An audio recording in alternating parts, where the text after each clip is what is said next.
Je nous inviterai à prier le Seigneur, à remercier le Seigneur pour nos vies. Remercions le Seigneur pour ce qu'il fait, pour ce qu'il est, pour ce qu'il nous accorde. Prions. Seigneur, merci pour ta grâce encore. Papa, merci parce que tu nous as réunis encore, Seigneur, ce matin, oh Dieu, pour partager ta parole, Saint de gloire, pour être édifiés, pour communier ensemble, Seigneur. Seigneur, tu as dit, oh Papa, Saint de gloire, dans ta parole, à votre résolution dépendra votre succès. Seigneur, tu as dit, oh Papa, Seigneur, venez à moi, vous tous qui êtes chargés et fatigués, je vous donnerai du repos. Seigneur, nous voici encore devant toi et nous voudrons, oh Père, avoir le repos du Seigneur, avoir le repos, Seigneur, oh Papa, Seigneur, qui vient de toi, avoir la paix qui vient de toi, oh Seigneur, laquelle surpasse toute intelligence, qui garde nos cœurs en Jésus-Christ de Nazareth, Saint de gloire, oh Père. Seigneur, nous voici devant toi comme des petits enfants. Seigneur, nous savons que nous ne pouvons rien faire, oh Saint de gloire, oh Papa, Saint de gloire. Oh Saint de gloire, oh Papa, Saint de gloire. Alléluia, alléluia, alléluia, alléluia, alléluia. Seigneur, merci, oh Papa, Saint de gloire. Alléluia, alléluia. Gloire te soit rendue, Seigneur, pour ta grâce dans nos vies. Seigneur, sois béni encore, Papa, pour la vie de tes enfants. Sois béni encore, Seigneur, pour tous les frères qui ne sont pas là et ceux qui sont là. Seigneur, laisse que nos cœurs soient encore si concis par ta parole et qu'elle produise la vie, qu'elle produise la délivrance, qu'elle produise la joie, qu'elle produise, ô Seigneur, le fruit de l'Esprit, ô Seigneur de gloire, qu'elle produise, Seigneur, toutes les merveilles et les vertus de Dieu. Seigneur, la consécration, Seigneur de gloire, au Père. Seigneur de gloire, l'attachement à toi, le sérieux au Papa, Seigneur de gloire, au Père. Alléluia. Sois béni, sois glorifié au Père, dans le nom de Jésus-Christ de Nazareth. Amen. Amen. J'aimerais nous partager une parole qui me monte dans le cœur, bien-aimé dans le Seigneur. Et je vais intituler ce message « Convié au souper du Seigneur ». Convié au souper du Seigneur, ou bien vous voulez au repas du Seigneur, ou aux noces du Seigneur. Tout ce que nous faisons ici sur cette terre, Dieu a tout créé pour un but. Tout ce que nous faisons a un but pour révéler le mystère de Christ de l'Église. Dieu ne fait rien au hasard. Chaque chose est vraiment placée à sa place. Et si dans notre façon de fonctionner, nous ne voyons pas les éléments qui nous rappellent notre marche avec le Seigneur, notre vie avec le Seigneur, alors on risque d'être des personnes qui courront en vain. Or, le Seigneur ne veut pas que nous courons en vain.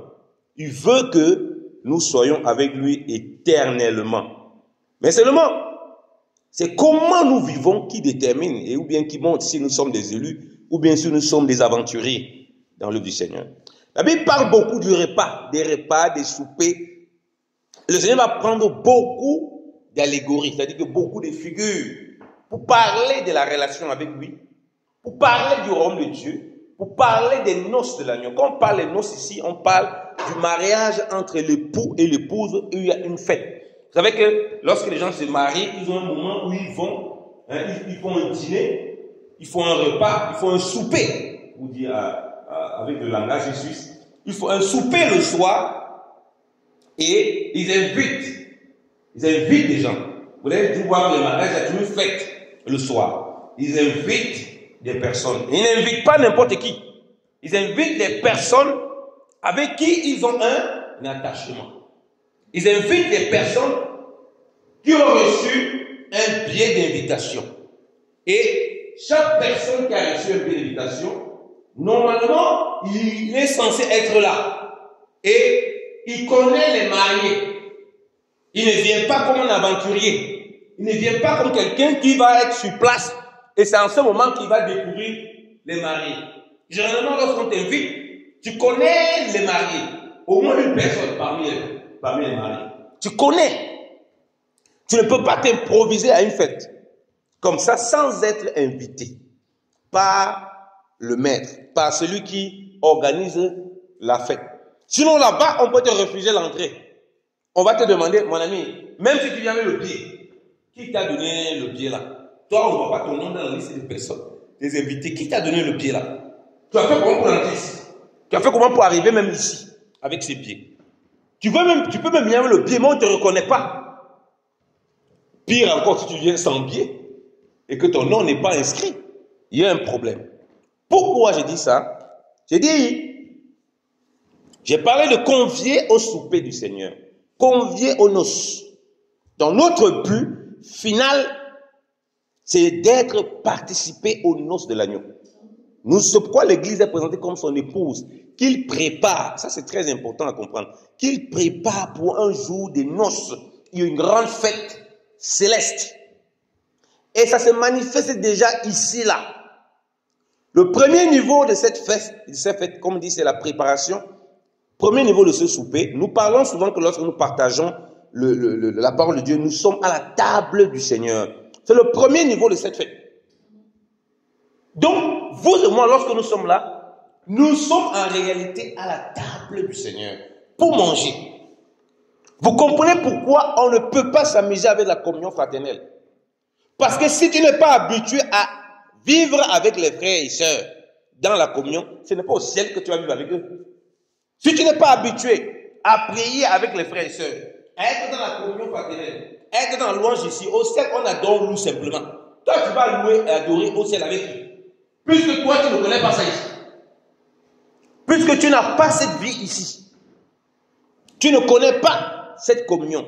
Tu ne connais pas cette assise autour du repas. Le Seigneur dit l'homme ne vivra pas seulement de pain, mais de toute parole qui sort de la bouche du Seigneur.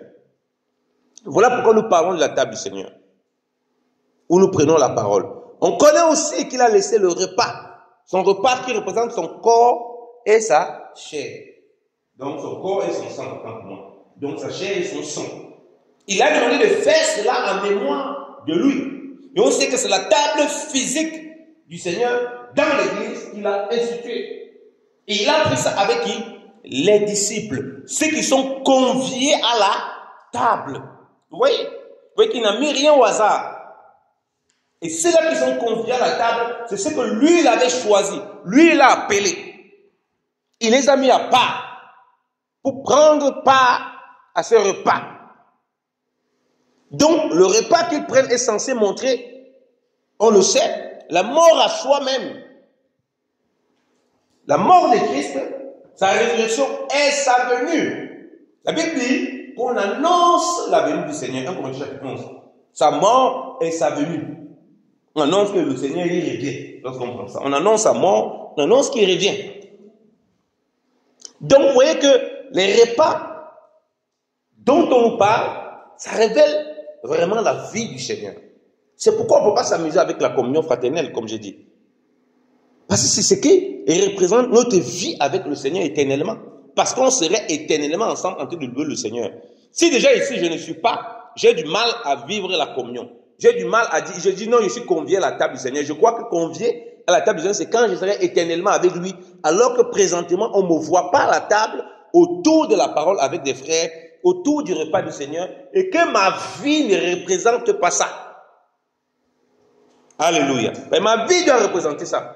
Puisque celui qui m'invite, il m'invite à son repas parce que je suis un privilégié qu'il a lavé, qu'il a sanctifié, qu'il a mis à part pour me préparer, pour que j'arrive à la grande fête. Alléluia. Ce n'est pas quand la grande fête va arriver que je vais aller me préparer. Non. Il me prépare maintenant. Comme quand j'ai dit, lorsqu'on te donne une invitation pour un mariage, on te donne une invitation pour une fête, mais tu organises déjà ton programme pour être prêt le jour-là. Et vous voyez, même la nature nous enseigne. Ceux qui ne sont pas préparés, à la dernière minute qui se préparent, c'est la catastrophe. Parfois, tu as oublié une chaussure, parfois, tu as oublié l'habit. C'est comme ça que les gens sont retardataires. Tu viens en retard, et si c'est des gens qui sont très sérieux, que les gens ont déjà mangé. Il y a un frère qui organisait un mariage, un serviteur de Dieu qui s'était marié il y a quelques années, en 2017. Et comme vous savez, les Africains ils sont toujours beaucoup en retard. Donc, c'était très sérieux, très strict.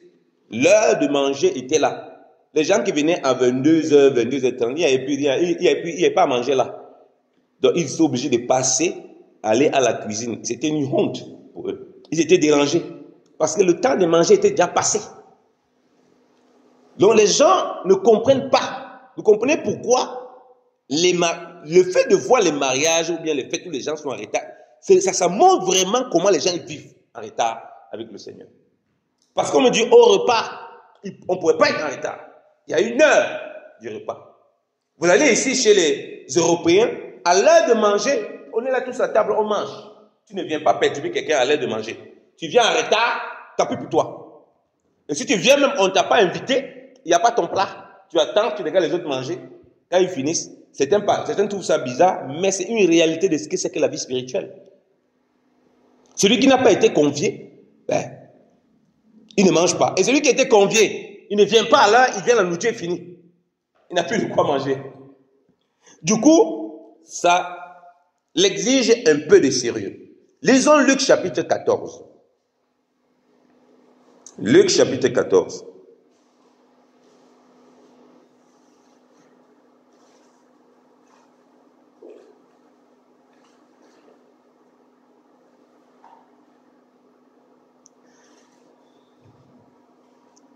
Jésus-Christ a expliqué beaucoup de choses, mais je vais prendre la partie qui nous intéresse pour parler du royaume de Dieu. À partir du verset 15. Un de ceux qui étaient à table, après avoir entendu ces paroles, dit à Jésus, « Heureux celui qui prendra son repas dans le royaume de Dieu. » Et Jésus lui répondit. La réponse de Jésus-Christ, après avoir donné beaucoup de conseils par rapport aux noces, lorsque tu fais des fêtes, lorsque tu fais une noce, lorsque tu fais une fête, tout ça là, Jésus-Christ est en train de parler en réalité du mystère de Christ et l'Église, de lui et puis l'Église. Bon, les gens qui étaient là ne comprenaient pas tout. Et il dit, ah oui, vraiment heureux celui-là qui sera assis à la table. Jésus va lui répondre pour expliquer ce qui se passe pour être à cette table-là, à ces Juifs. Il dit, Jésus lui répondit, un homme donnant un grand souper, qui est la figure du grand souper des noces de l'agneau, du grand souper du Seigneur, du grand souper où les élus sont réunis, ceux qui sont élus. Et au verset 17 dit, à l'heure du souper, je vous ai dit ici l'heure, rappelez-vous qu'il veut dire qu'il y a une heure. À l'heure du souper, il envoie ses serviteurs, dit aux conviés, venez, car tout est déjà prêt. À l'heure du souper, donc il y avait une heure. Il a envoyé pour dire que c'est après, c'est l'heure du souper. Donc il y a une heure précise, il y a un temps précis. Quand le souper va être fait, et les invités, comme les dit, ceux qui sont invités, ils ont reçu une invitation. Ils ont reçu un message. Ils sont connus, normalement. Ils savent où ils vont partir ce jour. Ils savent que ce jour-là, il y a ce souper auquel ils doivent participer.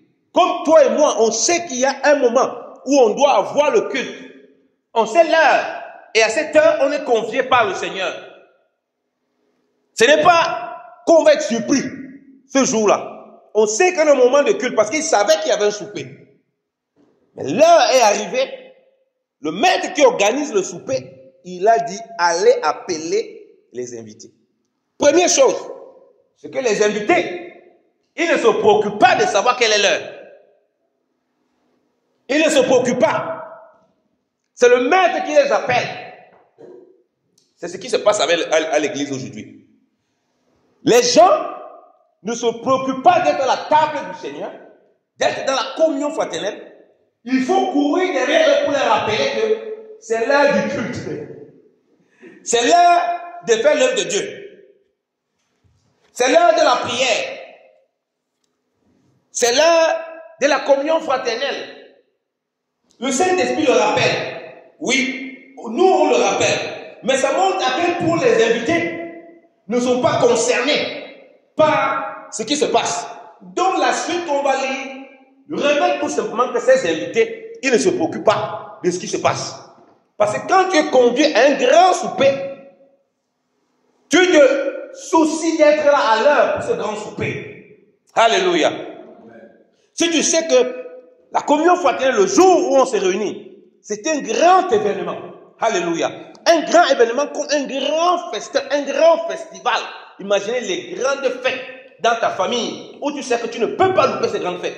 Il y a quelqu'un d'important dans ta famille. Si tu considères ça dans la communion fraternelle, tu ne peux pas louper le moment de partage de la parole, le moment de communion fraternelle. Alléluia. Parce que tu le vois tellement important que l'heure, tu n'as pas besoin qu'on te rappelle l'heure. Alléluia. Tu sais à quelle heure ça commence, tu vas tout faire pour être là. Pourquoi on néglige la communion fraternelle? Pourquoi on néglige les moments de partage et de prière? Parce que ça n'a pas d'importance pour nous. Ce n'est pas grand à nos yeux. C'était un grand souper, mais ces invités, à leurs yeux, ce n'était pas un grand souper. Ou le maître leur dit que non, c'est déjà prêt. Au lieu de se préparer eux-mêmes, de se soucier que est-ce que c'est prêt? On doit les envoyer l'invitation. On doit leur rappeler alors qu'ils ont été invités. Un invité, on doit lui rappeler que c'est prêt. Que ce qu'il a appelé à être prêt. Je prends ici dans la vie pratique. Avant de parler du grand souper dans les cieux, c'est ceux qui sont prêts qui vont aller. C'est les invités qui sont prêts qui vont aller. Parce que si le souper est prêt, les invités ne sont pas prêts, ils ne vont pas venir au souper. Ils vont faire autre chose. Qu'est-ce qui prouve donc que normalement on ne devait pas les rappeler que le souper est prêt? Qu'est-ce qui prouve? Regardons la suite. On dit au verset 18, mais tous unanimement s'est mis à chercher, s'est mis à s'excuser. Le premier dit, j'ai acheté un champ. Je suis obligé d'aller le voir. Excuse-moi, je t'ai pris. Mon Dieu. La Bible précise que tous les invités, de façon unanime, c'est-à-dire que tous ensemble, d'une même pensée, ils étaient tous en accord, tous ont trouvé des excuses. Voilà pourquoi il dit toujours, si tu veux ne pas obéir à Dieu, si tu veux ne pas marcher avec Dieu, tu vas toujours trouver des excuses. Tout ce qui est, je suffis, je ne suis pas venu, j'ai tel truc. Non, j'ai les excuses. En réalité, tu n'es pas préparé. Tu n'es pas prêt. Ton cœur n'est pas prêt.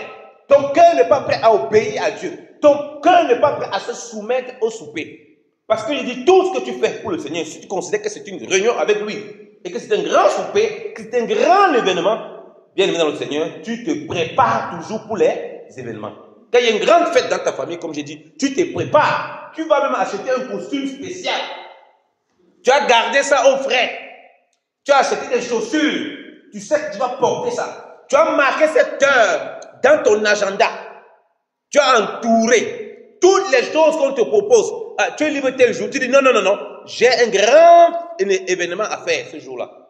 Mais si l'œuvre de Dieu, tu ne considères pas ça comme un grand événement qui est entouré. C'est normal que tu déplaces, tu mets autre chose. Quand le moment arrive, il faut faire donc, il faut être dans la prière, il faut être dans l'étude biblique, il faut être en communion. Les jours de culte, ben tu vas trouver une raison. Tu vas trouver une excuse. Quelle est l'excuse de ce monsieur? Il dit, j'ai acheté un grand champ et je suis obligé d'aller le voir. Donc, il ne voit le grand champ uniquement le jour où il y a le grand souper. Ça veut dire quoi? Le grand souper n'avait pas d'importance pour lui. Le grand souper était secondaire par rapport à ses propres intérêts. Voilà comment les chrétiens répondent au Seigneur. Voilà comment les gens disent. C'est là où la Bible précise que le Seigneur dit qu'il y a beaucoup d'appelés, peu d'élus. Ça, ce ne sont pas les élus, c'est les appelés. On les a donné l'invitation, mais ils ne sont pas dans l'élection. Le cœur n'est pas droit avec Dieu. Le cœur ne marche pas dans le Seigneur. Le cœur est attaché à ses propres biens. Le cœur n'est pas prêt pour le grand souper avec le Seigneur. Le cœur n'est pas prêt à se soumettre aux voix du Seigneur. Puisque l'heure a sonné, il trouve une excuse pour ses propres affaires. Voilà pourquoi tu ne peux pas voir les affaires. Ça te détourne de Dieu. C'est que tu as un problème. C'est que ton cœur n'est pas droit, ou bien même tu n'es même pas appelé de Dieu. Ou tu n'es même pas converti. Si tu connais le Seigneur, tu sais à quel point son œuvre est importante, bien évidemment, le Seigneur. Tu ne peux pas dire au Seigneur, excuse-moi, vraiment, moi, Seigneur, toi-même, tu vois, moi, j'ai trop des affaires. J'ai un champ là-bas à Kinshasa, vraiment, je dois cultiver ça. Je n'ai pas le temps pour l'œuvre de Dieu. Je vais envoyer mon offrande. Comme tu as ta fête, comme Seigneur, comme c'est un grand souper. Je vais t'envoyer mon enveloppe, là-bas. Mon enveloppe, c'est ça mon invitation. Ce n'est pas ça. Son champ était devenu plus important que Dieu. C'est ce qui se passe. Ton travail est devenu plus important que Dieu. Ta femme, tes enfants, plus important que le Seigneur. Plus important que ce souper-là. Tu ne penses pas à ça. Tu penses à beaucoup d'autres choses. Tu veux d'abord entretenir des choses que tu as eues parce que tu trouves que ce que le Seigneur te propose, c'est rien. C'est le Seigneur qui dit que c'est un grand souper. Et si toi, le grand souper, tu peux l'esquiver pour tes propres affaires, ça veut dire qu'à tes yeux, ce n'est pas un grand souper, c'est rien du tout. Ça n'a pas de valeur. L'œuvre de Dieu n'a pas de valeur aux yeux des chrétiens. Beaucoup de chrétiens, ça n'a aucune valeur. Parce que comme je dis, le souper là, c'est maintenant, déjà dans notre vie pratique. Puisque la parole de Dieu est présentée comme une nourriture. Alléluia.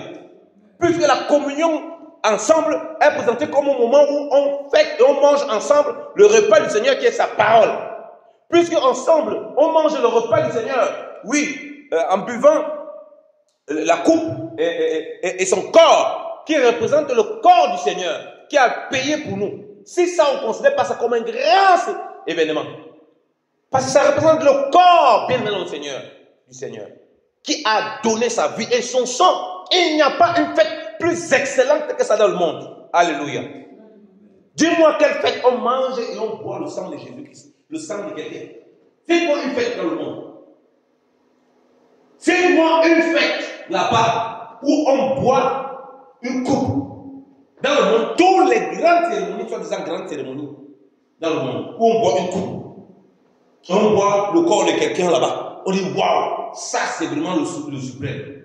Il n'y a pas une grande fête, il n'y a pas un grand repas qui est dans le monde que le repas de Christ, son corps et son sang. Il n'y en a pas. S'il y a quelque chose qui est plus important que ça, alors c'est que tu es dans la perdition, tu es dans l'égagement total. Parce que le corps et le sang du Seigneur, c'est la vie éternelle. Puisqu'il a dit que celui qui mange ma chair, qui boit mon sang, il vivra éternellement. Dis-moi, qu'est-ce qui peut donner plus grand que ça? Si toi et moi, on néglige donc ça, on comprend pourquoi on néglige la communion fraternelle, on comprend pourquoi on néglige l'œuvre de Dieu au détriment de nos propres affaires terrestres qui vont nous envoyer dans les ténèbres et qui nous éloignent de Dieu. On dit donc, je n'ai pas le temps, excusez-moi auprès du Seigneur, excusez-moi auprès du pasteur Yannick, je n'ai pas le temps pour faire l'œuvre de Dieu. Je n'ai pas le temps pour prier. Je n'ai pas le temps pour venir au culte. Je suis trop occupé. Je suis trop occupé. J'ai beaucoup des affaires. J'ai beaucoup de choses à faire, vraiment. Ça ne m'intéresse pas. C'est ce qu'on répond au Seigneur. On dit, oui, j'ai envie. Tu n'as pas vraiment envie. C'est parce que tu n'as pas réalisé à quel point c'est une grâce d'être là. Bien, le Seigneur. C'est une grâce d'être là où toi et moi on est là. Parce qu'on est en train de se préparer. On participe déjà au grand souper. On est conscient qu'il y a une grande fête qu'on ne doit pas louper. On n'est pas appelé à le louper. Si véritablement nous sommes des élus, à moins que nous soyons des aventuriers dans l'œuvre du Seigneur. Voilà pourquoi on ne regarde pas au nombre. Voilà pourquoi ce qui nous intéresse, c'est d'être là, d'être présent, d'être prêt. Parce que l'heure du souper est là. Déjà, de façon physique, pour la communion, pour la prière, c'est l'heure du souper. Et l'heure du souper, le Seigneur, quand il vient prendre ton église, ben, nous, on n'a pas de problème parce qu'on est préparé pour ce souper. Alléluia. Si le Seigneur débarque maintenant, tu peux dire honnêtement que tu peux partir avec le ciel. C'est ça, être prêt pour le grand souper. Tu peux dire, on peut dire toi et moi, non, on va aller aussi avec lui. Soyons honnêtes. Qu'est-ce qui est dans nos cœurs qui n'est pas en accord avec Dieu? S'il vient, c'est l'heure du souper, viens on part. Seigneur, attends d'abord. Il y a même des gens qui enseignent ça. Attends d'abord, vraiment, j'ai trop de choses encore à régler. J'ai vraiment mes factures à régler. J'ai ma maison que je n'ai pas finie au Cameroun. Vraiment. J'ai mes immeubles que je dois construire. Il faut être très très sérieux avec le Seigneur. Ça ne rigole pas.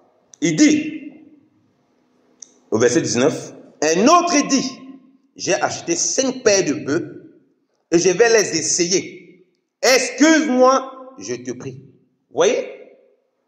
Tous se limitent aux biens matériels.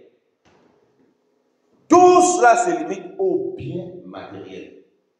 Ils ne pensent pas que Dieu peut s'occuper de leurs choses.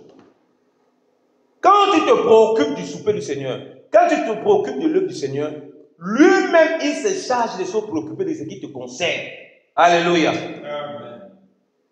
Il dit non, moi, dont le Seigneur ne sait pas qu'il a les brebis. Ici, on voit des gens toujours qui ont acquis des choses. Des bœufs, des biens matériels, toujours. Moi, je dois m'occuper. Il ne pense même pas qu'il peut mettre quelqu'un là qui s'occupe de ça, mais lui, il se préoccupe d'abord de l'invitation qu'il a reçue du Seigneur. Il dit non. Vraiment, entre ton invitation et mes bœufs, je peux ne pas être là. Vraiment, ils font n'importe quoi et puis ils détruisent mes biens. Le Seigneur dit, si l'Éternel ne veille, celui qui veille, veille en vain. S'il ne garde, celui qui garde, garde en vain.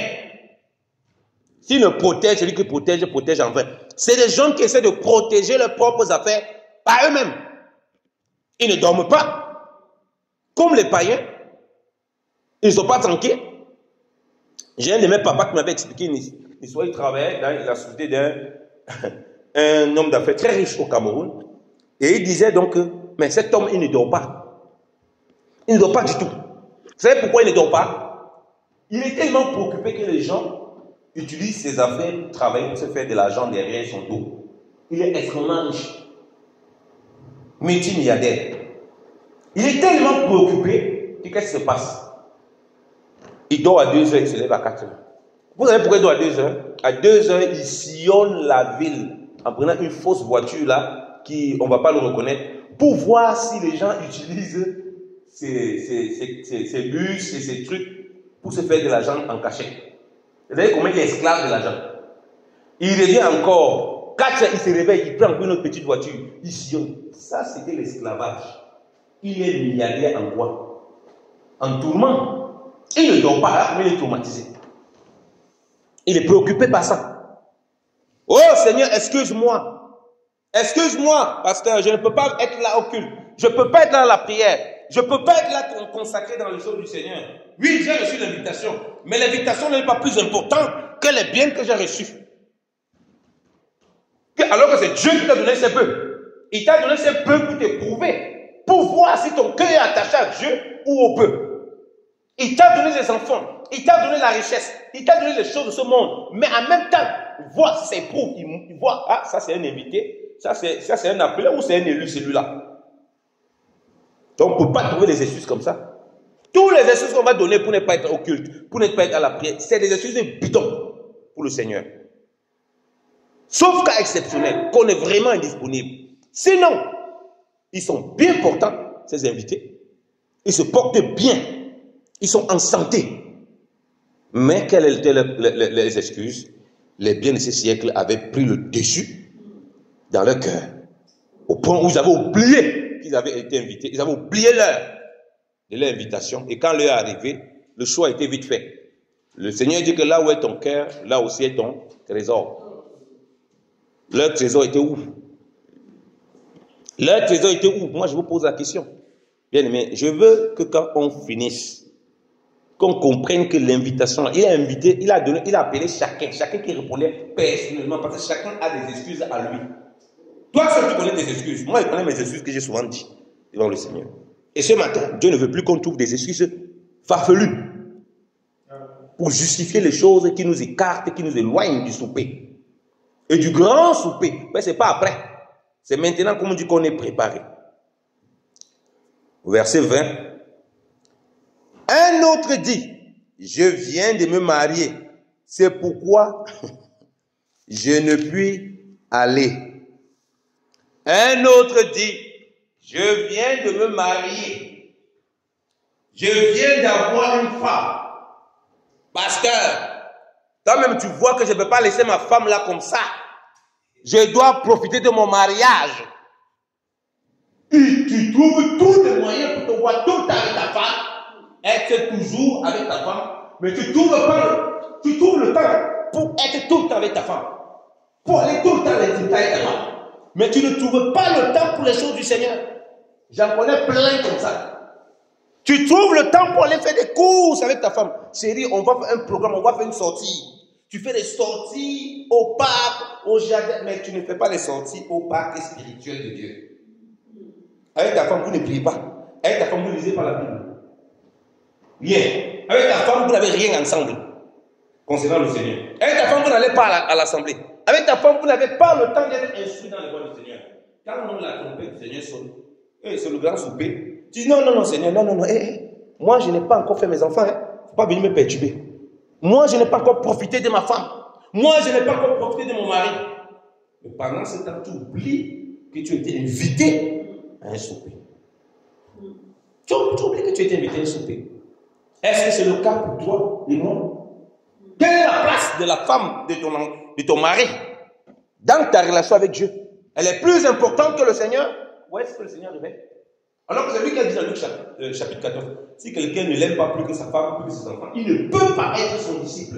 Voilà quelqu'un qui dit qui reconnaît qu'il a été invité, qui sait qu'il a été invité, mais qui dit au Seigneur, non, entre toi et ma femme, non, je préfère ma femme. Entre toi et mon mari, la femme dit, je préfère mon mari. Excuse-moi Seigneur, ton grand souper n'est pas plus important que ma femme. Ton grand souper n'est pas plus important que mon mari. N'est pas plus important que mes enfants. N'est pas plus important que ma famille. Voilà pourquoi je trouve toutes les excuses pour ne pas être dans la communion fraternelle, pour ne pas être dans la consécration avec Dieu, pour ne pas me préparer.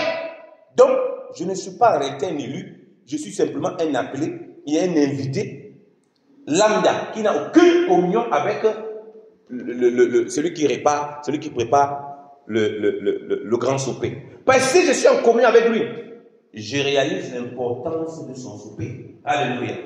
Quand quelqu'un veut se marier, les gens qui sont à côté de la personne qui suivent comment il se marie, ils voient les dépenses que la personne fait. Ils voient les sacrifices que la personne fait. Ils connaissent l'importance de ce mariage. Alléluia.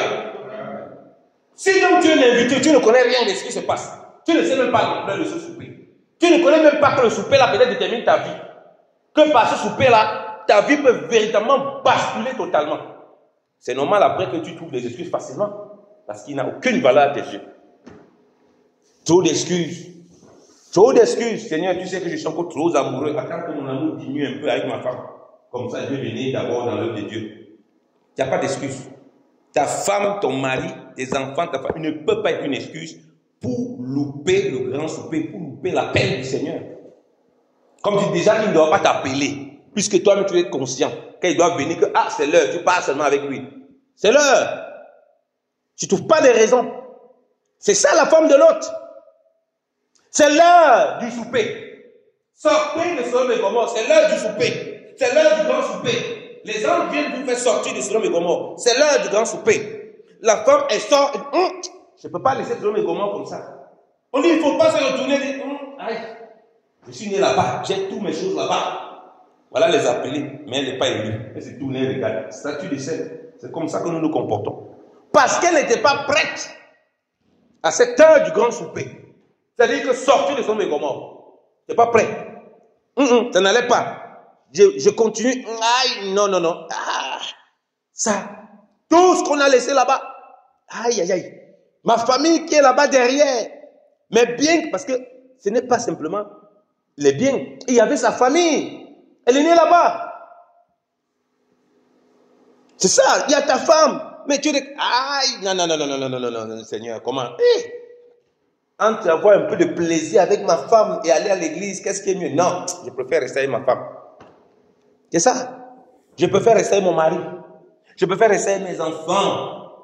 Je préfère rester avec ma famille. Seigneur, tu n'as qu'à attendre. C'est des excuses qu'on trouve. C'est comme ça que on est toujours surpris par l'événement. On met Dieu en dernier plan. Et puis, on est surpris des conséquences. Mais regardez la suite. Rappelle encore le thème. Convier au repas du Seigneur. Convier au souper du Seigneur. Convier aux noces du Seigneur. C'est maintenant qu'on est convié. C'est ceux qui sont déjà, qui participent aux noces actuellement. Cette préfiguration qu'ils ont préparée, qui vont aller au grand souper, à cette grande noce. C'est pas à l'inverse. Et ça, c'est la mesure des élus. Au verset 21, il dit, le serviteur de retour rapporta ces choses à son maître. Alors le maître de la maison, irrité, dit à son serviteur, va promptement dans les places et dans les rues de la ville et amène ici les pauvres, les estropiés, les aveugles, et les boiteux. Le serviteur qui est la figure du Saint-Esprit, le serviteur qui est envoyé, c'est le Saint-Esprit qui parle à ton cœur et à mon cœur. C'est la figure des serviteurs de Dieu qui parle par le Saint-Esprit. Que Dieu t'a invité. Dionysos. Tu te dis enfant de Dieu. Tu dis que tu es un enfant de Dieu. Viens au repas. Viens à l'église. Viens dans la communion fraternelle. Viens dans la prière. Viens de l'instruction du Seigneur. Viens dans la consécration avec Christ. Marche avec le Seigneur. Parce que son souper arrive. Vis déjà la vie et la préfiguration du souper dans ta vie terrestre. Tu dis non. Je suis trop occupé. J'ai trop de choses à faire. Le Saint-Esprit qui est là pour témoigner Jésus-Christ. On dit que quoi? Ça hérite le Seigneur, le retour du Saint-Esprit. La Bible n'est pas attristé le Saint-Esprit. Voilà ce qui se passe. Hérité, qu'est-ce qui se passe?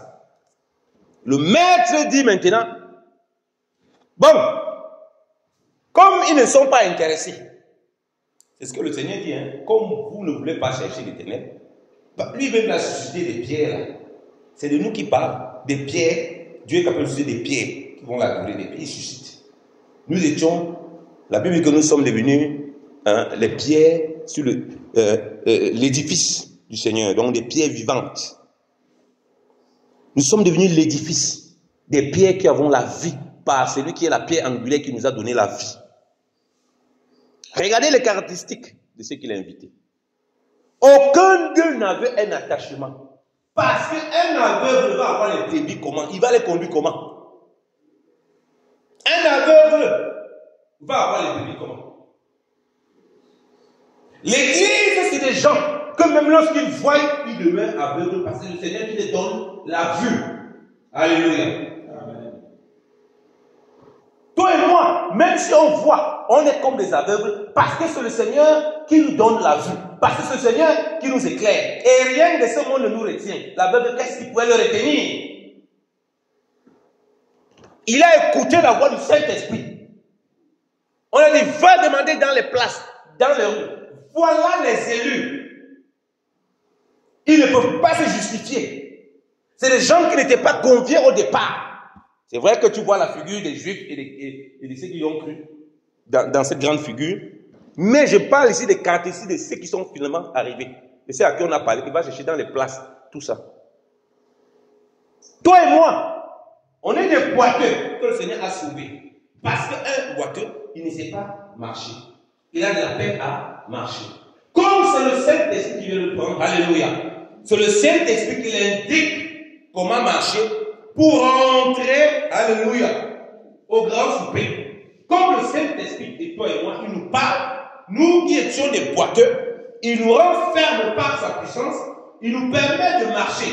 Donc même si on marche par la vertu du Seigneur, en réalité on est des boiteux que le Seigneur a sauvés et qu'il fait marcher par sa puissance pour entrer dans son royaume. Alléluia. Et pour manger le repas avec lui, le grand souper. Donc toute la marche de ce boiteux pour le grand souper, elle est conduite par le Saint-Esprit. Et il a pris des gens qui étaient rejetés, qui étaient abandonnés, dont on ne faisait aucun cadeau dans la société. Parce que ceux-là qui se croyaient quelque chose ont régné. Ils disent non, non, non, on ne veut pas. Dieu ne va pas les supplier, parce qu'ils ne sont pas les élus. Il ne va pas les supplier. Ils sont préoccupés par les choses terrestres. Pendant qu'ils sont préoccupés, ils se disent dans l'église, non, on marche avec le Seigneur. Dieu a mis de côté. Est-ce que toi, tu es parmi ces personnes?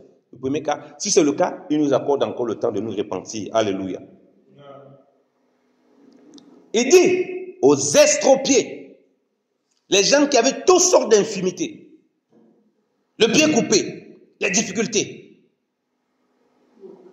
Vous voyez? Voilà, tu te retrouves dans tes cas. Toi et moi, on se retrouve dans quel cas? Dans ce second cas où le Saint-Esprit les a appelés, on dit, amène ici les pauvres. Ils ne disaient pas qu'ils sont riches. Vous voyez que ce qu'on a vu avant était riche. Pourquoi? Comment c'est qu'ils s'attachent à la richesse? L'autre a dit, j'ai le champ. Il a quel champ? Il va s'en occuper. L'autre a dit, j'ai un bœuf. Il a des richesses et les bœufs, ça coûte cher. L'autre a dit, j'ai une femme. Pour marier une femme, il faut avoir les moyens. Il fallait un moyen pour la doter, pour faire une fête et tout et tout. Mais ceci, le boiteux là, il va épouser comment? Il n'a rien. Les sopiers, il va épouser comment? Déjà, on le voit comme quelqu'un qui n'est même pas joli, qui n'est pas beau, comme un vilain.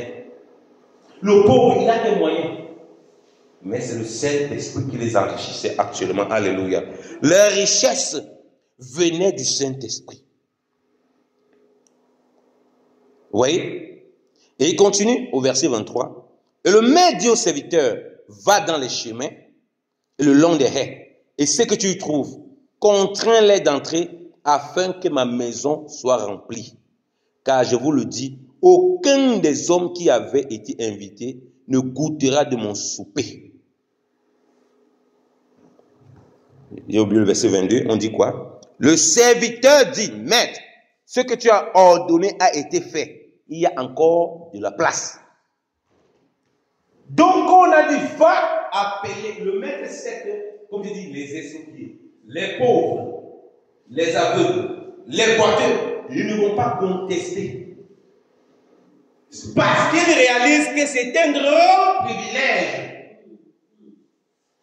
que c'est une grâce énorme de participer à un souper. Que si le maître les fait appel, le maître les aime tellement, parce qu'ils ne méritent pas. Les gens dans l'église pensent qu'ils méritent quelque chose. Voilà pourquoi ils peuvent se passer de l'œuvre de Dieu. Je n'ai pas besoin vraiment, Seigneur, je suis tout occupé, j'ai trop de choses. C'est parce qu'ils n'ont pas compris vraiment la grâce. Ils ont obéi. Rien ne les a attachés. Que non, vraiment, depuis que je suis assis, Seigneur, tu m'amènes à ta fête. C'est quelle fête comme ça là? Moi, je ne sais même pas ce qui va se passer là-bas. Si je quitte ici à mon poste, c'est ici que je demande souvent l'argent. Qui va me nourrir après? Et ils ont abandonné le poste. Les lépreux et tout ça a été rejeté. Ils n'ont pas dit, ah, je vais m'en sortir comment? Ils ont entendu la voix du Saint-Esprit, du serviteur qui est le Saint-Esprit. Ils ont entendu la voix du serviteur qui est la figure des serviteurs qui annonce par le Saint-Esprit. Les grandes noces, ils ont obéi, ils ont rentré dans ma maison. Mais il y avait encore de la place. Elle dit, va dans les rues. C'est ça, annoncer l'évangile dans les rues, dans les lieux. Ceux qui disaient qu'ils avaient été appelés, ils ont abandonné. Les premiers sont devenus les derniers. Les derniers sont devenus les premiers. Les derniers, c'est qui étaient rejetés de la société. Toi et moi, est-ce que nous sommes les derniers ou bien nous sommes les premiers? Mais dans l'église, nous nous comportons comme les premiers. Nous négligeons. Nous refusons de vivre ce que le Seigneur demande de vivre. Est-ce que nous sommes vraiment des élus? Voilà les élus. On a contraint les autres. Va dans le chemin, contraint-les, annonce la parole. Annonce l'évangile. Dis-le que le temps est accompli. Dis-le que voici le grand souper du maître est là. Ils n'étaient pas des invités. Et ils ont accepté. Les pauvres invités ont dit jamais. Non, ne viens pas. On a des excuses. Mais ceux-là, ils ont accepté. Ils sont allés remplir la salle du maître. La salle du Seigneur ne sera pas vide. Si quelqu'un n'obéit pas, il ne suit pas, tant pis pour lui. Sa salle ne va jamais rester vide. Le grand souper là, c'est un fait. Et la salle sera comble. Mais la question, c'est est-ce que toi et moi, nous sommes confiés comme ce deuxième groupe qui ne compte que sur le Seigneur et qui ne marche que par la foi en comptant sur le Saint-Esprit qui les conduit aux grandes noces? Ou bien nous sommes le premier groupe qui trouvons toujours des excuses et qui ne connaissons pas l'heure et qui ne sont pas prêts. Qui ne sont pas prêts du tout. Qui sont dans une distraction totale. Qu'ils croient que lorsqu'ils viennent à l'église, c'est-à-dire dans la communion fraternelle, ils viennent pour quelqu'un. Qui n'ont pas compris ça. Chacun venait là pour le maître. Qui croient que lorsqu'ils viennent prier, c'est pour faire plaisir au pasteur, c'est pour faire plaisir aux frères et sœurs. Alors que c'est pour accomplir la parole du grand souper. Qui n'ont pas compris que lorsqu'ils demeurent dans l'enseignement de la parole du Seigneur, être instruits dans le nom du Seigneur, ce n'est pas pour faire plaisir au pasteur, ce n'est pas pour faire plaisir à un frère et sœur, c'est pour être à l'image des estropiés, des pauvres et des aveugles qui sont appelés au grand souper. Cela dépendait complètement du serviteur. C'est le serviteur qui a dit, non, voici par où on doit aller au souper. Voici la porte. Voici l'endroit. Un aveugle qui va le tenir, si ce n'est pas le serviteur qui le dit. Il ne voit pas, il ne connaît pas où on part. Toi et moi, c'est comme ça que le Saint-Esprit nous arrête. Quoique sauvé, quoique éclairé, mais c'est lui qui connaît le chemin du ciel. Qui arrête, et on passe par la foi, on le suit, donc Saint-Esprit. C'est où le grand souper? L'escorpion a du mal à marcher. Le Saint-Esprit lui fait, il parvient à marcher avec 2 pieds, comme normalement, il trouve la route, il part vers le chemin. Tout cela a été conduit par le serviteur. Ceux qui avaient reçu les invitations, ils ont dit non, vous avez les 2 pieds, ils étaient en bonne santé. Ils ont dit non, ça ne nous intéresse pas, on a nos préoccupations. Dans quel camp te trouves, toi et moi, bien-aimés dans le Seigneur? Parce que le grand souper, nous ne vont pas le louper. Et le grand souper, c'est maintenant. Ce n'est pas après. À tout moment, le Seigneur peut te prendre, toi et moi. Est-ce que toi, tu es préparé? Est-ce que je suis préparé? Parlons-nous honnêtement et sincèrement. Quel est l'état de nos cœurs et de nos vies? Est-ce que nos vies sont des vies des gens qui sont vraiment prêts au grand souper? Est-ce que nous sommes véritablement des élus du Seigneur? Ou nous sommes des aventuriers dans l'œuvre de Dieu qui trouvons toutes sortes d'excuses pour ne pas servir le Seigneur, pour ne pas être dans l'assemblée, pour ne pas être attachés au Seigneur? Est-ce que c'est le cas pour nous? Voulons-nous être confondus comme ces gens-là étaient confondus? Parce que la salle va être pleine. Ne croyons pas que c'est pour faire plaisir à quelqu'un. Si on réalise la grâce qu'on a reçue du Seigneur, alors on comprend ce que le Seigneur veut dire. C'est après ça que le Seigneur a dit, et on comprend. Verset 25, de grandes foules faisaient route avec Jésus, il se retourna et leur dit, si quelqu'un vient à moi et s'il n'aimait pas son père, sa mère, sa femme, ses enfants, ses frères et ses sœurs, et même sa propre vie, il ne peut être mon disciple. Et quiconque ne porte pas sa croix et ne me suit, ne peut être mon disciple. Voilà d'où il était en train de définir. Donc il explique que le grand souper, donc, ce n'est pas seulement le jour où il va nous enlever là-bas, c'est aussi la figure de notre marche avec lui, où on doit être prêt à renoncer à tout pour le suivre, et on le suit comme le Saint-Esprit montre le chemin pour le grand souper à ces gens-là qui étaient boiteux, aveugles, ils ne voyaient pas. Mais nous disons que nous voyons. Le Seigneur va dire aux pharisiens, je suis venu afin que ceux qui ne voient pas, ils voient. Et ceux qui disent qu'ils voient et qui ne voient plus, qu'ils soient aveugles. Il dit, mais toi, donc, nous aussi nous sommes aveugles. Il dit que vous dites que vous voyez, c'est pour ça que votre péché demeure. Bien aimé, même lorsque nous voyons, en réalité, nous sommes des aveugles. C'est Dieu qui nous ouvre les yeux. Voilà pourquoi il illumine les yeux de nos cœurs. C'est ce que la Bible dit déjà. Que Dieu illumine les yeux de nos cœurs. Si on doit illuminer les yeux de nos cœurs, ça veut dire que les yeux de nos cœurs sont parfois fermés. Mais nous croyons que nous connaissons déjà. Nous sommes tellement éclairés. Et nous nous comportons comme ceux-là qui avons mis nos propres intérêts en avant et nous avons négligé l'œuvre du Seigneur. Bien aimés, ne négligeons plus l'œuvre du Seigneur. Ne négligeons plus la communion fraternelle. Nous ne venons pas ici pour un homme. Nous venons aussi pour le roi des rois.